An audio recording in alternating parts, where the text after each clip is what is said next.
कानपुर में पीएम मोदी का भव्य road show. CM योगी भी साथ में रहेंगे मौजूद। करीब 2.5 घंटे कानपुर में रहेंगे पीएम मोदी।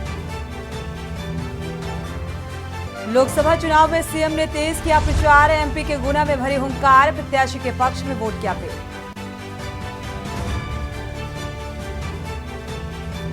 बदायूं की जमीन पर आज नेताओं का डेरा। सपा बीजेपी के बड़े नेताओं की जनसभा। डिप्टी सीएम केशव प्रसाद मौर्य की जनसभा। आज मैनपुरी के दौरे पर अखिलेश यादव। डिंपल यादव के समर्थन में करेंगे रोड शो। आज शाम करीब 4 बजे से रात 10 बजे तक होगा road show. Baspa supremo Mayawati की आज आगरा में रैली। कोठी मीना बाजार से करेंगी संबोधित। आगरा फतेहपुर सीकरी से प्रत्याशियों के लिए जनसभा। रोडवेज बस ने चेकिंग कर रहे दरोगा को रौंदा। मौत और मजिस्ट्रेट सहित एसएफटी टीम के साथ चेकिंग कर रहे थे। आप देख रहे हैं के न्यूज, खबरों का सारथी। नमस्कार, आप देख रहे हैं के न्यूज। मैं हूं आपके साथ सूरी चौहान। कानपुर में नमो का रोड शो। लखनऊ से हम खबर आपको बता दें, पीएम मोदी आज कानपुर पहुंचेंगे। मेगा रोड शो में शामिल होंगे। करीब 6 बजे शाम 5:30 बजे कानपुर के गुरुद्वारा में माथा टेकेंगे और गुरुद्वारा से खोया मंडी तक तिराहे तक ये रोड शो निकाला जाएगा। पीएम मोदी के साथ सीएम योगी आदित्यनाथ भी मौजूद रहेंगे। करीब 2.5 घंटे तक कानपुर में प्रधानमंत्री नरेंद्र मोदी रहेंगे, तो इस रोड शो में शामिल होंगे और करीब 7 विधानसभाओं को नापेंगे प्रधानमंत्री नरेंद्र मोदी। सुरक्षा के कड़े इंतजाम इस बीच इस रोड शो को देखते हुए किया गया है। एटीएस कमांडो भी तैनात किए गए हैं। सुरक्षा व्यवस्था को पूरी तरीके से चुस्त और दुरुस्त बनाने की कवायद प्रशासनिक स्तर पर की जा रही है।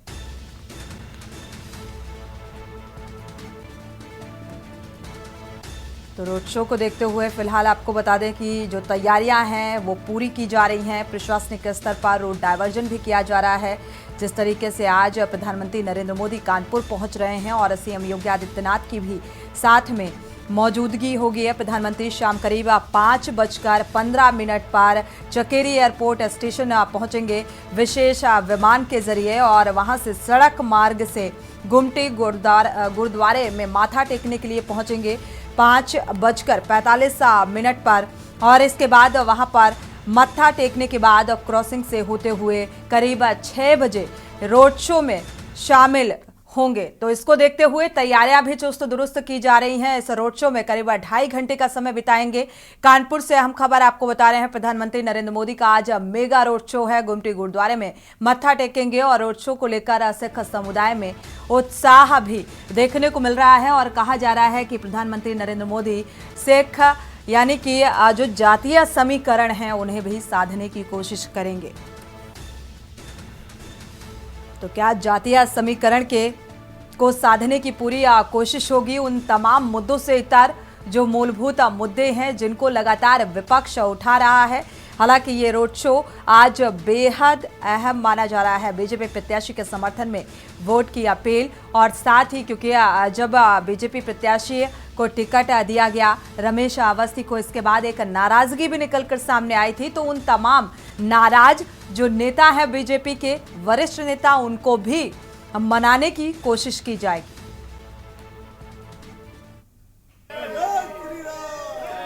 कानपुर में पीएम मोदी का आज पहला रोड शो है। आपको बता दें कि नरेंद्र मोदी पहले प्रधानमंत्री होंगे जो गुमटी गुरुद्वारे में मत्था टेकेंगे। हमारे साथ कुछ सिख समुदाय के लोग मौजूद हैं, उनसे बातचीत करना चाहेंगे। सर, क्या नाम है आपका? बलविंदर सिंह बग्गा। आज पीएम मोदी का रोड शो है, गुमटी से शुरू होगा और पहले पीएम ऐसे हैं जो गुमटी गुरुद्वारे में मत्था टेकेंगे। बिल्कुल, ये हम लोगों के लिए बहुत खुशी की बात है और जो गुमटी की व्यवस्था इस समय है, ये शायद हमने अपनी लाइफ में, इतनी बड़ी एज हो गई है हमारी, लेकिन आप आज तक ऐसा जो व्यवस्था गुमटी की है वो हम लोगों ने नहीं देखी उनके स्वागत के लिए। हमारे साथ कुछ और लोग भी मौजूद हैं, उनसे बातचीत करेंगे। क्या लग रहा है सर कि ये रोड शो कितना कारगर साबित हो? आने वाले इलेक्शन को देखते हुए मोदी का रोड शो बहुत कारगर है। पहली बार हो रहा है कोई प्रधानमंत्री आ रहे हैं, गुमटी गुरुद्वारे में माथा टेकेंगे और गुमटी नंबर 5 में पहली बार किसी प्रधानमंत्री का रोड शो है। उनके आने से ये जो व्यापार की दशा सुधरेगी। इन्होंने यहाँ पर जो भी पार्किंग की व्यवस्था सुधारी है, लाइटिंग सुधारी है और भी जो व्यवस्थाएं थी, जितनी समस्याएं थी, सभी प्रशासन ने, सभी विभागों ने मिलकर समस्याओं को खत्म कर दी गई है। आगे से उम्मीद है इनके आने जाने के बाद भी व्यापार चमकेगा।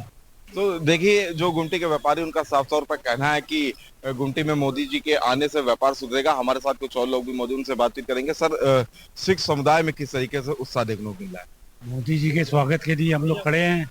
बहुत हम लोगों के लिए खुशी की बात है। जैसा कि आप जानते हैं कि मोदी ने वैसे भी हमेशा सिख समुदाय के लिए बहुत कुछ किया है। करतारपुर कॉरिडोर उन्होंने खोला हम लोग के लिए।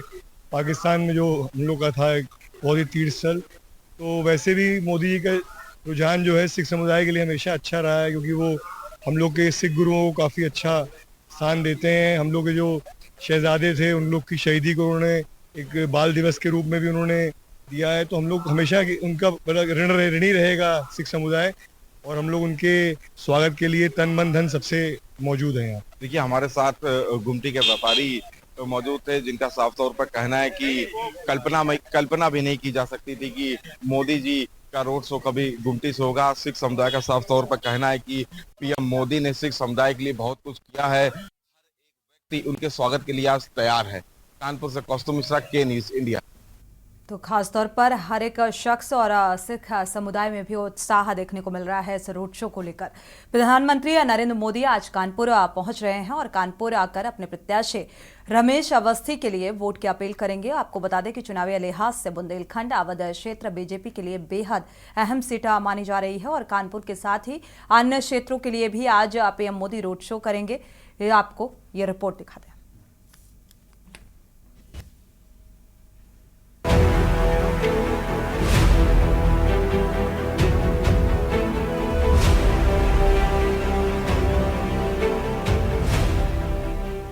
प्रधानमंत्री नरेंद्र मोदी का आज अहम दौरा कानपुर का प्रस्तावित हुआ है और कानपुर पहुंचकर पीएम मोदी रोड शो करने के साथ ही चुनावी मूड को भी भांपेंगे।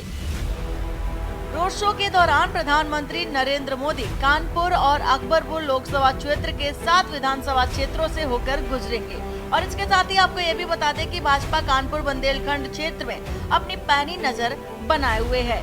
रोड शो के माध्यम से वे मतदाताओं से रूबरू होंगे और इसके साथ ही आपको ये भी बता दें कि देश में सबसे अहम माना जाने वाला राज्य यूपी, जिसकी 80 सीटें सरकार बनाने का समीकरण सेट करती है और सभी राजनीतिक दलों की निगाहें यूपी पर ही टिकी रहती हैं। इसी सिलसिले में पीएम मोदी आज कानपुर दौरे पर हैं और पीएम मोदी यहां रोड शो के दौरान वोटर को भी साधेंगे,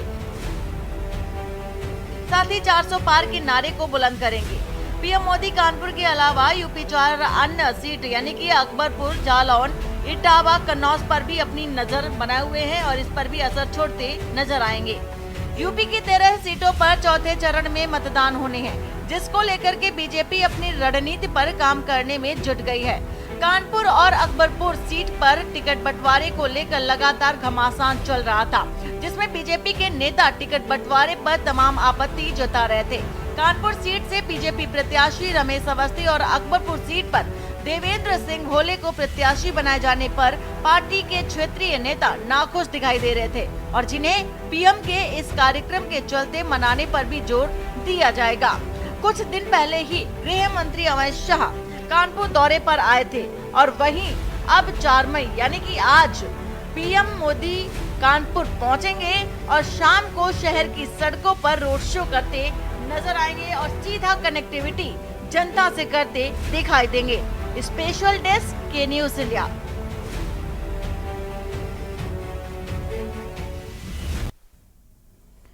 तो कानपुर में रोड शो को लेकर तैयारियां चरम पर। गुरुद्वारे में जहां पर प्रधानमंत्री नरेंद्र मोदी पहुंचेंगे माथा टेकने के लिए, यहां पर मत्था टेकेंगे और यहीं से रोड शो की शुरुआत होगी। खासतौर पर यहां पे जो स्थानीय लोग हैं या गुरुद्वारे में रहने वाले जो लोग हैं, उनमें किस तरीके का उत्साह देखने को मिल रहा है रोड शो को लेकर, हमारे संवाददाता भी जुड़े हुए हैं अमित शर्मा का रुख कर लेते हैं। अमित, क्या कुछ उत्साह देखने को मिल रहा है रोड शो को देखते हुए? देखिए, कानपुर के गुमटी गुरुद्वारे में जहां बड़ी संख्या में लोग धीरे धीरे पहुंच रहे हैं, क्योंकि जैसे ही लोगों को ये सूचना मिली कि नरेंद्र मोदी आज कानपुर के गुमटी गुरुद्वारे से रोड शो करेंगे, तो बड़ी संख्या में लोग यहाँ पहुंचना शुरू हो गए हैं धीरे धीरे। क्योंकि ये रोड शो शाम को लगभग 6 बजे शुरू होगा, तो अभी से लोगों का आना जाना शुरू हो गया है और लोग नरेंद्र मोदी को देखने के लिए ही सबसे पहले दोपहर से ही आके खड़े हो गए। ऐसे में उत्साह भी देखने को बन रहा है। जी बिल्कुल उत्साह भी चरम पर हैं और देखा जाए जो बीजेपी के या भारतीय जनता पार्टी के कार्यकर्ता हैं उनकी एक जिम्मेदारी बन जाती है तैयारियों को लेकर, लेकिन आम जनमानस कितना उत्साहित है ये बेहद मायने रखता है। अक्सर प्रधानमंत्री नरेंद्र मोदी मन की बात करते हैं, लेकिन वो कानपुर की जनता के मन में कैसे उतर पाएंगे उन तमाम मुद्दों को लेकर जो विपक्ष उठा रहा है। देखिए, जिस तरीके से विपक्ष का कहना है कि महंगाई चरम पर है और भाजपा इस पर कोई काम नहीं कर रही, तो ये अभी तो चुनाव के बाद ही देखने वाला होगा कि जनता को महंगाई नजर आ रही है या भाजपा का प्रेम नजर आ रहा है, क्योंकि आने वाले वोटिंग में ही ये पता चल पाएगा। लेकिन कहीं ना कहीं ये आकलन लगाया जा रहा है कि जिस तरीके से जो लोकसभा के प्रत्याशी हैं रमेश अवस्थी, जब उन्हें कानपुर में टिकट दी गई थी तो कहीं ना कहीं भाजपा के खेमे में भी आपस में फूट नजर आ रही थी, क्योंकि लोगों का ये कहना था कि रमेश अवस्थी बाहरी प्रत्याशी हैं, लेकिन रमेश अवस्थी का ये कहना था कि वो 23 साल से कानपुर में और लगातार कानपुर की जनता के लिए काम कर रहे हैं। तो अब जनता ही तय करेगी, क्योंकि 13 मई को कानपुर में वोटिंग होने वाली है और उस वोटिंग में ही तय हो जाएगा कि जनता रमेश अवस्थी को लाइक करती है या उन्हें बाहरी मानती है। लेकिन ऐसे में नरेंद्र मोदी, बड़ा सवाल है, देखा जाए भारतीय जनता पार्टी ने रमेश अवस्थी को चुनावी मैदान से उतारा है, ऐसे में वो कितनी अच्छी लोकप्रियता है या क्या वो लोकप्रियता जो है वो वोट में तब्दील हो पाएगी, ये बेहद चुनौतीपूर्ण भी है। क्योंकि एक पत्रकारिता करने के बाद अब वो राजनीति में हाथ आजमा रहे हैं, तो एक कड़ी परीक्षा भी होगी ये, क्योंकि उन्होंने चुनावी जब नामांकन के दौरान देखा जाए डिप्टी सीएम भी मौजूद थे, तो उस दौरान भी जो निकलकर सामने आया था बयान कि कानपुर का विकास, कानपुर बदल जाएगा। तो कितना बदलाव और इस बदलाव के लिए क्या कुछ रणनीति भारतीय जनता पार्टी की? देखिए, भारतीय जनता पार्टी ने ये एक अच्छा फैसला लिया, क्योंकि आम जनमानस तक पहुंचना और एक पत्रकार को टिकट देना ये पहल है, क्योंकि इससे पहले अभी पत्रकार कानपुर की लोकसभा से कोई नहीं लड़ा है। तो कहीं ना कहीं रमेश अवस्थी जी लगभग 23 साल से कानपुर में हैं और वो सड़क से लेके संसद तक की पत्रकारिता कर चुके हैं। तो ऐसे में उन्हें एक एक चप्पे चप्पे की जानकारी है, कानपुर की तमाम समस्याओं की जानकारी है, कानपुर के तमाम लोग उन्हें जानते हैं और वो कानपुर के लोगों को जानते हैं। ऐसे में कानपुर के लोग अब रमेश अवस्थी पे किस तरीके से प्रेम लुटाते हैं वोट के रूप में, ये देखने वाला होगा। क्योंकि नरेंद्र मोदी भी जिस तरीके से भाजपा में हल्की फुल्की फूट नजर आई थी, उसको भरने के लिए ही कानपुर में ये रोड शो किया जा रहा है, जहां कुछ लोग अगर भाजपा से नाराज भी हों तो उन्हें भी मनाया जा सके और गुमटी गुरुद्वारे से ये रोड शो निकाला जाएगा और ऐसे में तमाम जो लोग नाराज थे उन्हें भी मना लिया जाएगा। जी बिल्कुल अमित, हर एक अपडेट पर नजर बनाए रखिएगा, आपसे आगे अपडेट लेते रहेंगे। शुक्रिया इस तमाम जानकारी को साझा करने के लिए। तो गुरुद्वारा पहुंचेंगे, मत्था टेकेंगे प्रधानमंत्री नरेंद्र मोदी और इसके बाद करीब 6 बजे रोड शो की शुरुआत करेंगे और 7:15 पर यानी कि 7:30 बजे तक ये रोड शो चलेगा। इसको लेकर तैयारियां चरम पर की जा रही हैं, प्रशासनिक स्तर पर सुरक्षा व्यवस्था के पुख्ता इंतजाम किए जा रहे हैं। साथ ही 7:45 पर चकेरी एयरपोर्ट स्टेशन पहुंचेंगे और वापस दिल्ली के लिए प्रधानमंत्री नरेंद्र मोदी रवाना हो जाएंगे। साथ में सीएम योगी आदित्यनाथ की मौजूदगी होगी। लेकिन अब बेहद महत्वपूर्ण यह होगा कि अपने प्रत्याशी के समर्थन में वोट की अपील के साथ साथ क्या उन तमाम जो नेता हैं भारतीय जनता पार्टी की उनकी नाराजगी को भी वो शांत कर पाएंगे, क्योंकि अंदर खाने एक टकराव की स्थिति देखने को मिली थी। बढ़ते आगे और बात करते हैं अगली बड़ी खबर की। लखनऊ से सामने आ रही है। जिले में शराबबंदी को लेकर आदेश जारी किया गया है। मतदान से 48 घंटे पहले शराब की दुकानें बंद रहेंगी। सीमा से सटे हुए जो इलाके हैं 8 किलोमीटर तक दुकानें बंद रहेंगी। मतदान के खत्म होने तक ये सभी दुकानें बंद रहेंगी। तो करीब 11 से 13 और 18 से 20 मई तक रोक लगाई गई है। चौथे और पांचवें चरण को लेकर ये आदेश जारी किए गए हैं। तो सीमा से सटे हुए जो इलाके हैं वहां पर ये शराबबंदी रहेगी और 20 मई तक ये रोक लगाई गई है। चौथे चरण के मतदान को देखते हुए और पांचवें चरण के मतदान को देखते हुए, क्योंकि चौथे और पांचवें चरण में बेहद महत्वपूर्ण सीटें हैं जिनमें जो दिग्गजों की साख है वो दांव में लगी है और ऐसे में जिले में शराबबंदी को लेकर यह आदेश जारी किया गया है। रुक करते हैं अगली खबर का। लखनऊ से अहम खबर सामने आ रही है। नमो ऐप पर ब्रजेश पाठक का प्रथम स्थान। विकसित भारत में नंबर 1 एम्बेसडर बने हैं ब्रजेश पाठक और नमो ऐप पर हर महीने ये एम्बेसडर चुने जाते हैं। देश भर से चुने गए थे 5 विकसित भारत के ये एम्बेसडर और डिप्टी सीएम का जो स्थान है वो पहले नंबर पर है। प्रथम स्थान पर ब्रजेश पाठक को यह स्थान मिला। ब्रजेश पाठक ने पीएम मोदी का आभार व्यक्त किया है।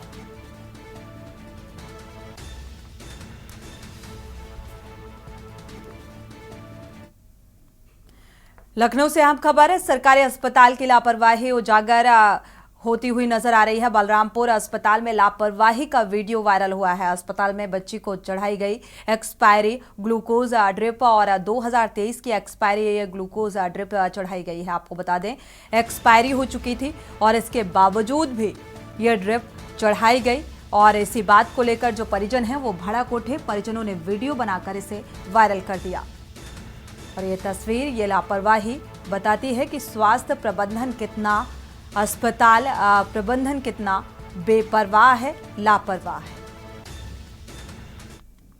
निकालिए वो आप बनाइए, जिसको निकालिए बनाइए आप। पूरा बाकायदा डेट तक देखिए, मतलब कोई वो नहीं है यहाँ पे अस्पताल में, एकदम अभी लगा हुआ है, बच्चे को लगा हुआ है पूरा भी। ये ऐसा नहीं, वीडियो नहीं बंद करेंगे, नहीं बंद करेंगे। आप निकालिए, मत निकालिए, हमको क्या करना है? आप ना निकालिए, हम बंद कर दिए, वहाँ से हम बंद किए, दवा लगा हुआ, हम ना निकालिए, अब ना निकालिए आप, जब हम निकलवा लेंगे। जोशी सर आ जाएंगे, अब जोशी आके निकलवाएंगे, सुबह से लगी है। तो फिलहाल वीडियो वायरल हो चुका है।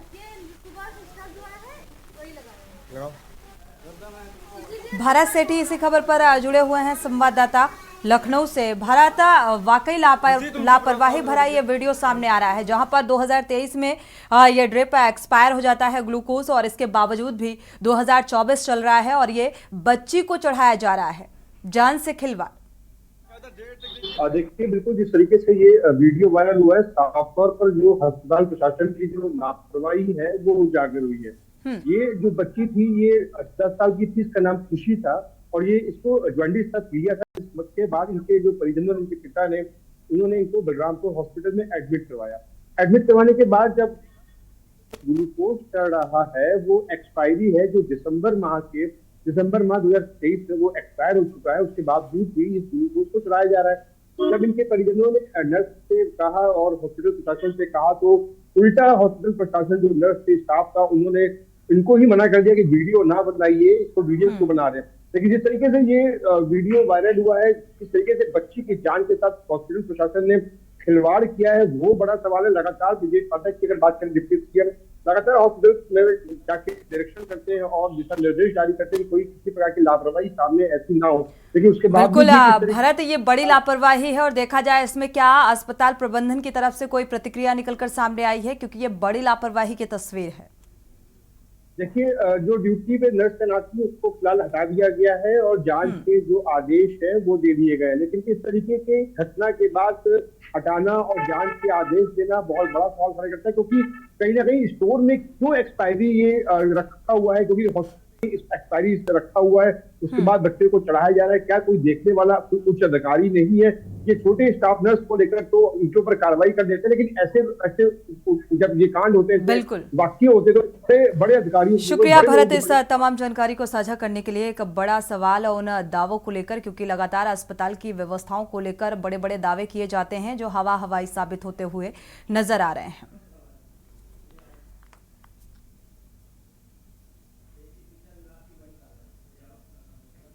और इसी बीच लखनऊ से बड़ी खबर सामने आ रही है। बेसिक शिक्षा विभाग की बड़ी कार्रवाई सामने आ रही है। लखनऊ से बड़ी खबर, तो 101 बेसिक शिक्षक और शिक्षा मित्र पर शिकंजा, अनुदेशक पर बीएसए की एक बड़ी कार्रवाई। तो जनवरी से मार्च तक यह अनुपस्थित रहे और इसी को देखते हुए यह कार्रवाई, अनुदेशक पर भी बीएसए की बड़ी कार्रवाई। जनवरी से मार्च तक के अनुपस्थिति को देखते हुए ये कार्रवाई की गई है। बीएसए ने विभागीय कार्रवाई के निर्देश दिए हैं।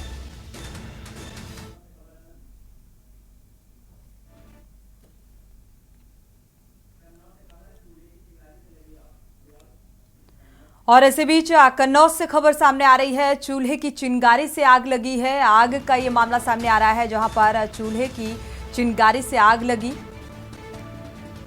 आग से पूरा घर जलकर राख हो गया। तो घर के लोगों ने किसी तरह भागकर अपनी जान बचाई है। 70,000 की नकदी समेत लाखों का सामान जलकर इस आग में राख हो गया। तो लाखों का नुकसान बताया जा रहा है और 70,000 की नकदी सहित लाखों की गृहस्थी का सामान जलकर राख हो गया। स्थानीय लोगों ने किसी तरह कड़ी मशक्कत के बाद आग पर काबू पाया, लेकिन एक चिंगारी ने पूरे आग को जलाकर राख कर दिया। तो पूरे घर को अपने आगोश में ले लिया। ये तस्वीरें भी सामने आ रही हैं। आपको बता दें जिस तरीके से घर में रखा सारा सामान जलकर राख हो चुका है।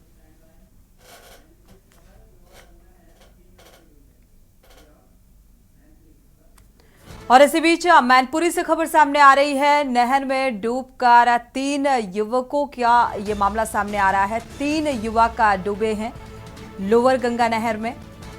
नहाते समय नहर में ये तीनों लड़के डूबे। हालांकि मौके पर पहुंची पुलिस तीनों की तलाश में जुटी है। गोताखोरों की मदद से तलाश की जा रही है। थाना किशनई के रायहार नहर पुल का ये मामला सामने आ रहा है। मैनपुरी से अहम खबर। दरअसल ये तीनों ही युवक नहाने के लिए गए हुए थे और गंगा नहर में डूब गए। तो थाना किशनई का ये मामला, किशनई क्षेत्र का ये मामला सामने आ रहा है। लोअर गंगा नहर है जहां पर ये तीनों नहाने के लिए पहुंचे हुए थे और नहर में डूब गए हैं। हालांकि प्रशासनिक अमला मौके पर मौजूद है। लगातार कोशिश की जा रही है कि सुरक्षित इन तीनों युवकों को बाहर निकाला जा सके।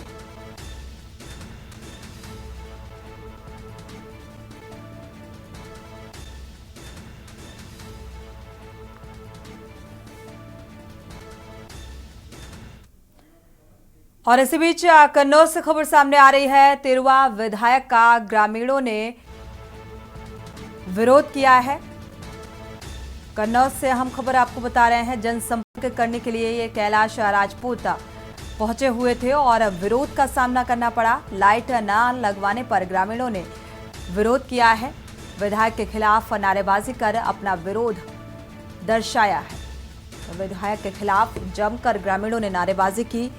बिजली की समस्या को देखते हुए ये नाराजगी निकलकर सामने आई और इस बीच विरोध किया।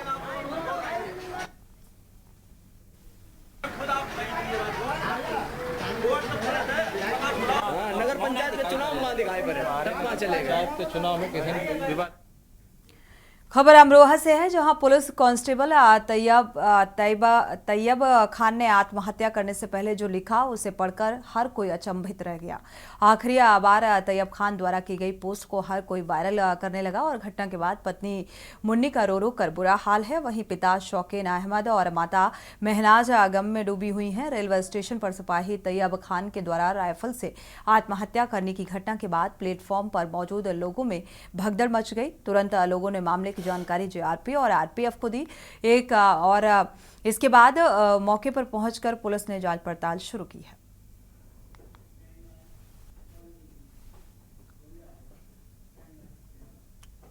खबर बहराइच से है जहां मटेरा थाना क्षेत्र के नानपारा बहराइच मार्ग पर धनौली मोड़ के पास शुक्रवार देर रात तेज रफ्तार का कहर देखने को मिला।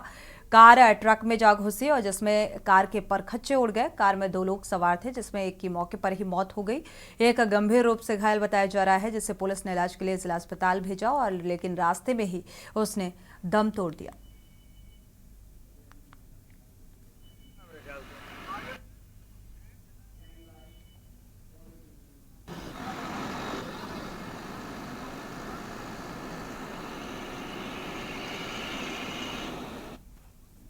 इसी के साथ बुलेटिन में फिलहाल बस इतना ही। आगे खबरों के लिए आप देखते रहिए के न्यूज़ इंडिया।